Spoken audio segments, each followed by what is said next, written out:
ஹாய்ங்க, வாங்க சூப்பரான கருவாட்டு குழம்பு எப்படி செய்கிறதுன்னு சொல்லி பார்க்கலாங்க. அதுக்கு ஒரு கடாயில் ஆயில் விட்டு 2-3 பெரிய வெங்காயத்தை கட் பண்ணி அதில் சேர்த்திக்கலாம். அது கூடவே ஒரு கட்டை பூண்டு, 3 தக்காளி 2 கட் பண்ணது எல்லாம் சேர்த்து நல்லா வதக்கலாங்க. கருவாட்டு குழம்பு சூப்பராக இருக்குங்க. நம்ம ஸ்மெல் இல்லாமல் வைக்கணும்னா நம்ம வைக்கிற கைப்பக்குவத்தில் தாங்க இருக்குது. இப்போ இதெல்லாம் நல்லா வதங்கட்டுங்க. எந்த அளவுக்கு வதங்குதோ அந்தளவுக்கு டேஸ்ட் நல்லா இருக்குங்க. இது கூடயே 1 ஸ்பூன் மல்லி சேர்த்திக்கலாங்க. அதையும் நல்லா வதக்கலாங்க எண்ணெயோட. ஒரு 1/2 ஸ்பூன் சோம்பு, 1/2 ஸ்பூன் பெப்பர், 1/2 ஸ்பூன் ஜீரகம் சேர்த்து நல்லா வதக்கலாங்க. நம்ம இதை தனியாக அரைச்சி செஞ்சாலும் நல்லா இருக்குங்க. இந்த மாதிரி செஞ்சிட்டோம்னா வேலை மிச்சங்க. இதெல்லாம் நல்லா வதங்கட்டுங்க. இந்த வெங்காய தக்காளியோடு சேர்ந்துட்டு ஜீரகம், கொத்தமல்லி எல்லாம் நல்லா வதங்கட்டும். இது கூடவே காரத்துக்காக 1 டீஸ்பூன் சாம்பார் தூள் சேர்த்திருக்கிறேன். உங்கள் காரத்துக்கு ஏற்ற மாதிரி நீங்கள் சேர்த்திக்கிங்க. அதையும் தக்காளி வெங்காயத்தோடு நல்லா வதக்கிங்க. அவ்வளோதாங்க, வதங்கிருச்சு. இதை ஆஃப் பண்ணிவிட்டு இது கூட ஒத்த கை கருவேப்பிலை சேர்த்தி ஸ்டவ் ஆஃப் பண்ணிக்கலாம். இப்போ குழம்பு அதே கடாயில் தாளித்து விட்டுக்கலாங்க. கொஞ்சமாக எண்ணெய் சேர்த்திக்கலாம். எண்ணெய் காஞ்சோடனே கடுகு சேர்த்திக்கலாம். கடுகு பொரிஞ்சோடனே கருவேப்பிலையும் சேர்த்திக்கலாங்க. கருவேப்பிலை பொரிஞ்ச பின்னாடி கட் பண்ணி வச்சுருக்க காய்கறி சேர்த்திக்கலாம். நான் முருங்கைக்காய், வாழைக்காய், கத்திரிக்காய், உருளைக்கிழங்கு எல்லா காய்கறியிலுமே சேர்த்திருக்கிறேங்க. உங்கள்கிட்ட என்னென்ன காய்கறி இருக்கோ எல்லாம் சேர்த்திக்கிங்க. அது ரொம்ப டேஸ்ட்டாக இருக்கும். அது இந்த உருளைக்கிழங்கெல்லாம் கருவாட்டு குழம்புக்கு அவ்வளோ ஒரு மேட்சிங்காக இருக்குங்க. இந்த காயெல்லாம் ஒரு 2 நிமிஷம் நல்லா வதங்கட்டுங்க. இது இப்போ கருவாட்டு குழம்புக்கு தேவையான மசாலா அரைச்சிக்கலாங்க. இப்போ இது கூடயே பெரிய எலுமிச்சம்பழம் சைஸ் அளவுக்கு புளி எடுத்து கரைச்சி அதை சேர்த்திக்கலாங்க. புளி தண்ணியோடு இந்த காய்கறியெல்லாம் ஒரு 2 நிமிஷம் நல்லா கொதிக்கட்டும்.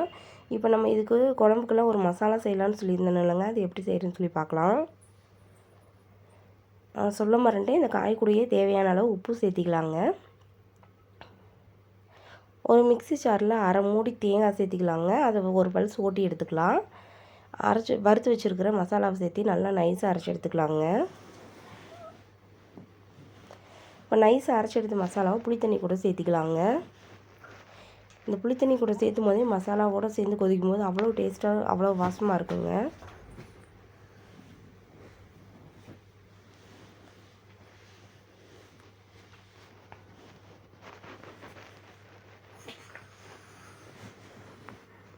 இந்த காய்கள்லாம் நல்லா வேகணுங்க. ஒரு மூடி போட்டு மூடி வச்சு நல்லா வேக வச்சுக்கலாங்க. குழம்பு இந்த கெட்டித்தன்மையில் தாங்க இருக்கணும்.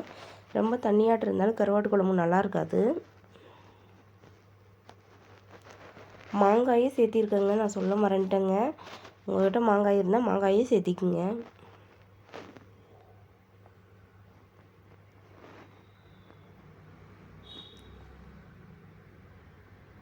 ஏறத்தாழ எல்லா காய்கறிகளும் வெந்துருச்சுங்க. இன்னொரு 5 நிமிஷம் இருக்கட்டும். இப்போ முருங்கைக்காய் வெந்துருச்சான்னு எப்படி பார்க்குறதுனா, ஒரு முருங்காய் எடுத்து அதை கையில் அமுக்கி பார்த்தோம்னா முருங்காய் உடையுங்க. அப்படி உடஞ்சிருச்சுன்னா காய் வெந்துருச்சுன்னு அர்த்தம். முருங்காயே வெந்துருச்சுன்னா மற்ற எல்லா காயும் வெந்துருங்க. இப்போ நெத்திலி கருவாடை நல்லா க்ளீன் பண்ணி வச்சுருக்கேங்க. அது மேலே செதில், குடல், மண் எல்லாமே இருக்கும். அதெல்லாம் எதுவும் இல்லாமல் நல்லா கழுவி எடுத்துக்கலாங்க. இந்த காய்கள்லாம் நல்லா வெந்த பின்னாடி கடைசியாக இந்த கருவாடை சேர்த்தணுங்க. முதலையே சேர்த்துனா கரைஞ்சிரும். இப்போ இது ஒரு 5 நிமிஷம் அப்படியே விட்டுறலாங்க. இந்த ஸ்டேஜில் உப்பு காரமெல்லாம் ஒரு டைம் பார்த்துக்குங்க. உங்களுக்கு பத்தாத பட்சத்தில் நீங்கள் சேர்த்திக்கிங்க. ஒரு 5 நிமிஷம் அப்படியே மூடி போட்டு வச்சிடலாங்க. அவ்வளோதாங்க, கருவாட்டு குழம்பு ரெடி ஆயிடுச்சு. இதுக்கு மேலாவில் கொத்தமல்லி தலையை தூவி இறக்குனா கருவாட்டு குழம்பு சூப்பராக ரெடி ஆயிடுச்சுங்க. தேங்க்யூ.